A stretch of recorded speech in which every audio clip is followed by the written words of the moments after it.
네, 성탄을 맞는 사람들이다 라는 제목으로 함께 은혜를 나눕니다. 성탄절은 참 기쁜 날입니다. 이렇게 축제도 벌이고 찬양도 하고 얼마나 감사한지 모르겠습니다. 찬양을 불러도 신이 나고 아주 힘이 납니다. 그런데 어떤 분들은 찬양을 드릴 때 그 찬양만 나오면 몹시 긴장하고 모두 다 갑자기 우울해진다고 합니다. 산마다 불이 탄다. 소방관들입니다. 산마다 불이 타니 얼마나 소방관들은 놀라겠습니까? 성탄절이라 이 아주 좋은 분위기를 이어가기 위해서 어떤 말씀을 전해드릴까 생각하다가 어제 저희 딸과 함께 전쟁을 치른 이야기를 말씀드리려고 합니다. 어제가 대학원에 논문 제출 마지막 날이었나 봅니다. 12시까지 제출해야 되는데 그 원고를 쓰는데 안 써지는가 봅니다. 그래서 내가 할 일이 무엇일까 생각하다가 릴렉스 시켜야 되겠다. 마음을 좀 완화시키고 부드럽게 해야 되겠다라는 생각이 들었습니다. 그래서 제가 딸에게 잘 쓸 생각하지 말고 대강 써. 너무 잘 낼 생각하지 마. 그냥 교수님도 잘 안 보니까 그냥 막 써. 10장을 막 써내. 여러분, 제가 이런 말을 한다고 막 쓸 수가 있겠습니까? 그래서 또 막 머리를 짜냅니다. 그러다가 안 된다고 합니다. 그래서 제가 다시 가서 세수 한번 하고 와. 찬물에 세수 한번 하고 오면은 날 거야. 이랬습니다. 그랬더니 또 세수를 하고 왔어요. 그래서 그 모습을 보면서 제가 신앙이 뭔가 생각을 해봤습니다. 믿음이 뭘까? 믿음은 우리가 혼돈에 빠질 때 우리에게 빛을 주시는 예수 그리스도를 바라보는 일이다. 내가 아버지로서 딸에게 줄 수 있는 건 여유와 이런 것을 통해서 다시 한번 내가 가는 길을 돌아보게 하는 일이 아닐까. 그랬더니 세수하고 왔어요. 세수하고 와가지고 또 막 써내려가는데 몇 장을 썼냐 그랬더니 10장 중에 거의 9장 반을 썼대요. 그래 이제 막 써. 마음대로 써. 그래가지고 10장을 다 채웠는데 보니까 12시에 10분이 남았어요. 그래서 이젠 그냥 보내. 그랬더니 또 못 보내고 있어요. 그리고 뭘 또 고쳐본다 그래가지고 고치지 말고 그냥 보내. 이렇게 해서 12시 이전에 원고를 보냈습니다. 그래서 보면서 부모의 격려가 중요하듯이 우리 주님이 우리를 향해서 보내시는 격려 얼마나 감사한가 이런 생각을 했습니다. 아들이 공부하다 집에 들어옵니다. 그럼 어머니가 뭐라고 얘기해야 될까요? 아들 수고했어. 힘들지? 이제 들어가서 잠자. 이래야 됩니다. 아들이 힘들게 들어오는데 뭐 그렇게 힘들어해? 다른 애들도 다 하는데 이러면 부모와 자녀 사이에 저바다가 생깁니다. 여러분 마음에다가 꾸나를 붙여주세요. 그랬구나. 힘들구나. 잘했구나. 그래 고생했구나. 우리 주님이 우리를 이렇게 격려하시는 거 아니겠습니까? 딸 얘기를 했는데 이번에 아들 얘기를 좀 할게요. 아들이 아들은 이제 목사다 보니까 저한테 설교 예화나 설교 자료를 많이 보내줍니다. 아빠 이 예화 한번 써보세요. 그건 안 돼. 그 예화는 너무 좀 그래. 그래도 한번 써보세요. 그래서 오늘 아주 행복한 날이기 때문에 제가 그 예화를 한번 써보려고 합니다. 라면과 참기름이 싸운 이야기예요. 누가 싸웠다고요? 라면하고 참기름이 싸웠대요. 얼마 후에 라면이 경찰서에 잡혀갔대요. 왜 잡혀갔을까요? 참기름이 고소해서 잡혀갔대요. 참기름이 고소해서. 얼마 후에 참기름도 잡혀갔대요. 경찰서에. 참기름은 왜 잡혀갔을까요? 라면이 불어서 잡혀갔대요. 라면이 불어서요. 구경하던 김밥도 잡혀갔대요. 왜 잡혀갔을까요? 말려들어서요. 말려들어서요. 이 소식을 들은 아이스크림이 경찰서로 면회를 가다가 교통사고를 당했대요. 왜 당했을까요? 차가 와서.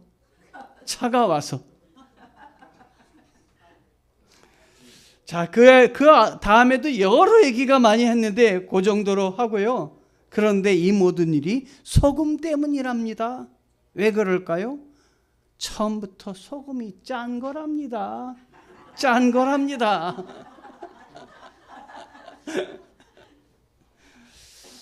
여러분, 성탄을 맞은 사람들이, 다양한 사람들이 있습니다. 오늘 맞은 사람들, 오늘 말씀해 보면 세 종류의 사람이 딱 나오고요. 그리고 다른 성경에 보니까 또 한 부류가 나오는데, 그래서 네 부류의 사람이 나온다.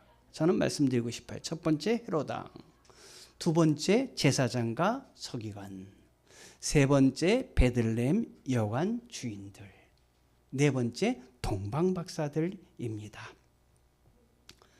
자, 가까운 곳에서도 세상에 구원자가 태어나심을 모르고 있는데 하나님께서 동방박사들을 보내셔서 하나님을, 이 땅에 태어남을 찬양하게 하심이 얼마나 감사합니까? 가까운 곳에도 예수 그리스도가 누군지 모르는데 이렇게 교회에 와서 예수 그리스도를 찬양하게 하시고, 또 찬양하는 어린이들이 믿음 안에서 자라나는 걸 보게 하시고 얼마나 은혜입니까? 요한복음 1장 5절에 보니까 빛이 어둠에 비치되 어두움이 깨닫지 못하더라 라는 말씀이 있습니다. 예수님을 찬송하는 소리가 점점 들려지지 않고 있는 시대에 살고 있는데, 이 모습은 2000년 전에 주님이 이 땅에 오실 때와 똑같은 것 같습니다. 그런데 성탄의 소식을 제일 먼저 들은 사람이 누구일까요? 물론 동방박사들이죠. 그 다음에 동방박사들에게 전달받아서 성탄 소식을 먼저 들은 사람이 누구냐면 바로 헤롯 왕입니다. 자, 이 헤롯 왕은 성탄 소식을 제일 먼저 들었는데, 이 소식을 듣고 이 동방박사들이 제일 먼저 헤롯 왕궁을 찾았기 때문에 들었는데, 이 동방박사들은 헤롯 왕에게 가서 이렇게 질문을 합니다. 유대인의 왕으로 나신 이가 어디에 계십니까? 이렇게 질문을 합니다. 여러분, 왕이 누구냐면 헤롯입니다. 그런데 자기가 왕인데 동방박사들이 이야기하는 말이 유대인의 왕이 나셨는데 어디서 나셨는지 알려달라고 하는 것입니다. 이때 동방박사의 마음이 어떻겠습니까? 이 헤롯 왕의 마음이 어떻겠습니까? 아주 마음 편하게 웃고 아마도 동방박사에게 이야기를 했을 것입니다. 어디에서 났는지 내가 가르쳐 주겠소. 그래서 헤롯은 서기관과 제사장, 당대에 아주 성경에 대해서 정통한 사람들을 불렀습니다. 불러서 얘기를 듣습니다. 그리고 동방박사는 기다리고 있습니다. 자, 이때 헤롯은 겉모습은 아주 여유 있게 이야기하고 웃음 띠게 이 동방박사들에게 이야기를 했겠지만, 속은 불탈 것이고 속은 아주 이거 큰일 났구나 하는 생각도 들을지도 모릅니다. 왜냐하면 항상 불안 가운데 이 왕권을 가진 이 헤롯은 정통성이 없기 때문에 어려운 가운데 살았는데, 그 소식을 그것도 먼 곳에서 정말 지식적인 수준이 높은 사람들이 와서 물을 때 당황하지 않을 수가 없었던 것입니다. 그리고 헤롯 왕은 동방박사들에게 나도 아기 예수께 경배하고 싶으니, 그리고 당신들이 그 장소를 만약에 알면은 나에게 와서 알려달라고 이야기를 합니다. 사실은 거기에 악마의 발톱을 숨기고 이야기한 말씀이지요. 그리고 동방 박사들이 떠나자 이 헤롯은 그 지경인데 아이들, 사내 아이들을 이 동방 박사들이 떠나서 경배하고 올 때가 됐는데도 오지 않으니까 찾을 수는 없고 이 베들레헴 지역에 태어난 아이들을 전부 다 사내 아이들을 죽이라고 명령을 합니다. 왜 이런 이유로 왜 이런 일들을 명령했을까요?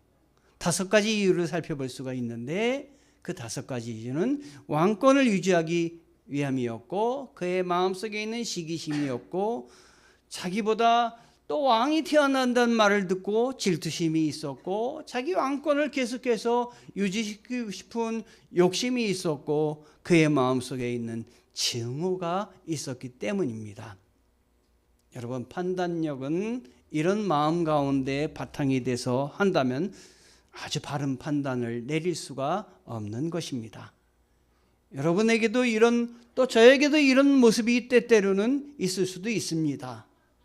왕권을 유지하고 나의 현상을 유지하고 나의 것들을 가지려고 하고 나의 모든 것들을 지금 계속해서 진행하려고 하고 하는 그런 마음을 우리는 가질 수도 있습니다. 제가 보낸 말씀 중에 이런 말씀을 그저께 보냈는데 기억나시는지 모르겠어요. 어떤 목사의 결단이라는 그 결단을 제가 그 글을 읽다가 은혜가 되었습니다. 지금부터 나는 진실된 목회를 할 것이다. 만일 필요하다면 일생 동안 교인이 1사람, 5사람 또는 10사람이라도 그들과 함께하는 진실된 목회를 할 것이다. 기독교 신앙은 그리스도를 통해 한 사람이라도 그의 생애에 새로움과 다툼을 생성시켜야 하는 것이기 때문이다. 유성준 목사님의 글을 읽으면서 은혜가 되었습니다. 이 마음을 갖기가 사실 쉽지가 않습니다. 우리가 세상의 영광, 명예 이런 걸 쫓아 보면은 정말 진실되게 살려고 하기보다는 많은 사람 가운데 많은 물질을 소유하고 싶고, 또 교회를 목회하는 목사들은 큰 교회를 목회하고 싶고 하는 마음이 가득 찹니다.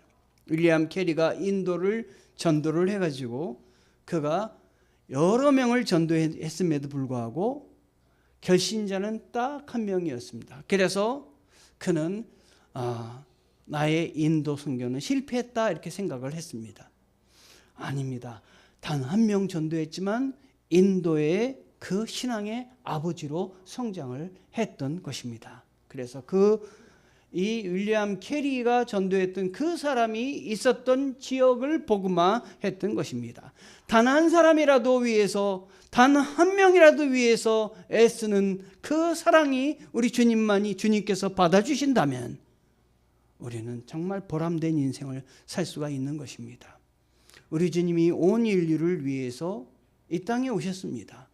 성육신하시고 모든 걸 포기하셨는데 그 오신 것이 단 한 사람을 찾기 위해서, 바로 나를 사랑하기 위해서, 나를 위해서 이 땅에 오셨음을 잊지 마시기 바랍니다.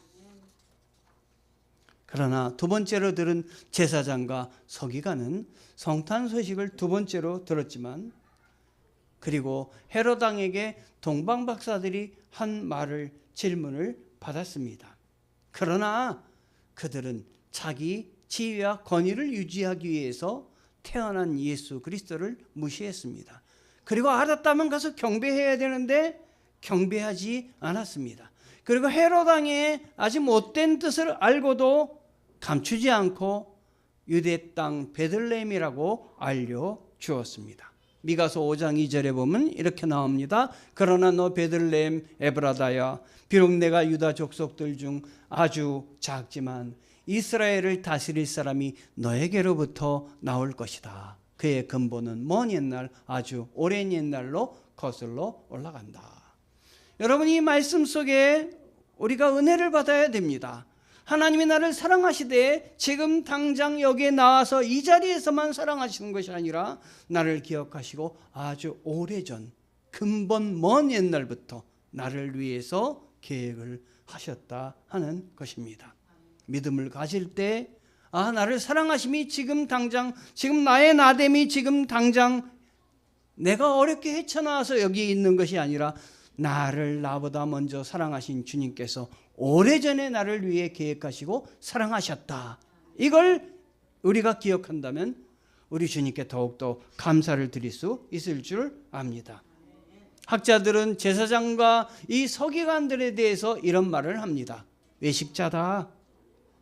외식자라는 건 알면서도 실행을 못하는 사람인데 겉만 보기 좋게 꾸미는 사람이 외식자입니다. 이 제사장과 서기관은 형식주의자다. 형식적으로 신앙생활을 하는 사람입니다. 신앙생활을 하는지 신앙생활을 하지 않는지, 남을 가르치는 위치에 있지만은 자기가 가르치는 말로 배우지 않는 사람이 형식주의자입니다. 그리고 세 번째, 예수님도 말씀하셨듯이 이 서기관과 바리새인, 위선자 서기관과 바리새인들이야, 너희는 화 있을지어다, 이렇게 이야기를 하셨는데, 이 위선자는 겉으로만 착한 체하거나 거짓을 꾸미는 사람을 위선자라고 합니다. 서기관에게만 있었던 외식적인 모습, 형식주의적인 모습, 위선의 모습, 이것은 서기관들에게만 묻는 말씀이 아니라 오늘날 나에게 하시는 말씀이다. 이렇게 한번 나를 돌아봐서 겉만 좋게 꾸미는 사람이 아니라, 형식적으로 신앙생활하는 사람이 아니라, 그리고 겉으로만 착한 체하고 속으로는 거짓을 꾸미는 사람이 아니라 정말 배운 대로, 은혜 받은 대로 실천하며 사는 우리가 돼야 될 것입니다. 또 여기에 또 한 사람이 부류가 있는데 베들레헴 여관주인들입니다. 이 여관주인들은 호적 아우구스투스의 그 명령에 따라 호적하러 자기 고향으로 온 사람들로 지금 베들레헴이 붐비고 있습니다. 전에는 조그만 마을이기 때문에 아무도 찾지 않는데 호적을 하려니까 그 지역에 호적을 두고 있는 사람은 모두 다 모였습니다. 잠을 자야 됩니다. 그러니까 여관이 10,000원이 되었습니다. 여관의 값이 올라가서 이거 다른 사람에게 한번 돈을 벌 기회가 되었습니다. 돈 버는 일에만 몰두했습니다. 그에게는 머리 위에 떠 있는 별도, 하늘에 떠 있는 은혜도, 하나님의 그 아름다움도 올려다보고 살아가지 못했습니다. 세상 일에 급해서 세상에만 눈을 뜨고 살았습니다. 연세대학교 백낙정 교수님이 그렇게 이야기를 합니다. 한눈은 뜨고 한눈은 감고 생활해라. 졸업생들에게 그런 얘기를 했는데, 뜬 눈으로는 세상을 바라보고 감은 눈으로는 하늘을 바라봐라. 연세대학교 학생들 보니까 한눈은 뜨고 한눈을 감고 다니는 사람이 많이 있더라고요. 여러분, 한눈은 뜨시고 한눈은 감고 사세요. 뜬 눈으로는 세상을, 감은 눈으로는 하늘을 바라보세요. 하늘에 뜬 찬란한 별 주님을 바라보세요. 그래서 이 베들레헴의 여관 주인들은 해산을 앞둔 위급한 산모도 안중에도 없었습니다. 그리고 그 어린 아기가 세상을 구할 예수 그리스도라는 것도 안중에도 없었습니다. 그들은 돈을 택하고 그리스도를 버린 사람들이었습니다. 동방박사들입니다. 동방박사들은 3가지 계시에 따라 예수님을 경배했습니다. 첫 번째, 자연계시입니다. 별빛의 안내와 인도를 받았습니다. 이 동방박사들이 예수님께 경배한 것은 오늘날 우리들도 그 교훈을 따를 수 있습니다. 하나님이 자연 만물을 통해서 하나님을 알 것을 보여주셨다고 분명히 얘기하고 있습니다. 그러므로 여러분, 피하지 마시고 내 주위에서 일어나는 일들을 바라보면서 하나님이 아니고서는 이게 이루어질 수 없다라고 할 때는 하나님 붙잡으시기 바랍니다. 또 하나는 특별 계시입니다. 성경의 안내와 인도를 받았습니다. 이미 써여져 있는 성경을 통해서 서기관과 바리새인들이 베들레헴 땅이다라는 안내를 받았습니다. 오늘도 우리는 성경 말씀을 읽어야 됩니다. 그 말씀대로 사셔야 됩니다. 성경을 읽지 않으면 우리는 하나님에 대해서 알 수 없고 하나님이 기뻐하시는 일을 따라갈 수 없습니다. 내 백성이 지식이 없으므로 망하는도다. 호세아가 이야기했는데 하나님이 은혜 주시고 하나님이 능력 주시려고 함에도 불구하고 우리가 막으면 우리 주님이 우리 안에 들어오실 수가 없습니다. 마지막으로 성령 계시를 받았습니다. 헤롯에게 가려고 했지요. 나에게 와서 알려달라고, 그러면 나도 경배하라고 했는데 이 사람들이 여기까지 온 것도 별빛에 따라 인도해서 왔습니다. 별빛을 인도하신 분은 누구냐? 성령님이십니다. 우리 믿는 사람은 나보다 우리 성령님 하나님이 나를 선하게 다 잘 이끄신다. 가장 좋은 길로 이끄신다. 망하게 하지 않으신다. 여러분 기억하시기 바랍니다. 하나님이 나를 이끌어 주십니다. 그래서 헤롯에게 가지 말고 누구에게 가라고 했냐면 다른 길로 가라고 했습니다. 여러분 하나님이 기뻐하시는 길로 가십시오. 지금까지 내가 온 길로만 가지 마시고 하나님이 주시는 다른 길을 보게 도와주시옵소서. 내 눈을 열어서 하나님이 기뻐하시는 길을 보게 도와주시옵소서. 내가 이성의 눈, 지성의 눈만 뜨고 사는 것이 아니라 영성의 눈을 뜨고 초월적인 하나님을 바라보며 하나님이 기뻐하시는 길을 걸어가게 도와주시옵소서.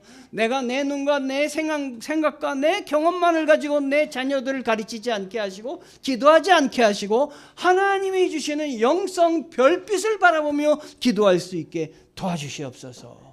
기도하면 하나님이 눈을 열어 주실 줄 믿습니다.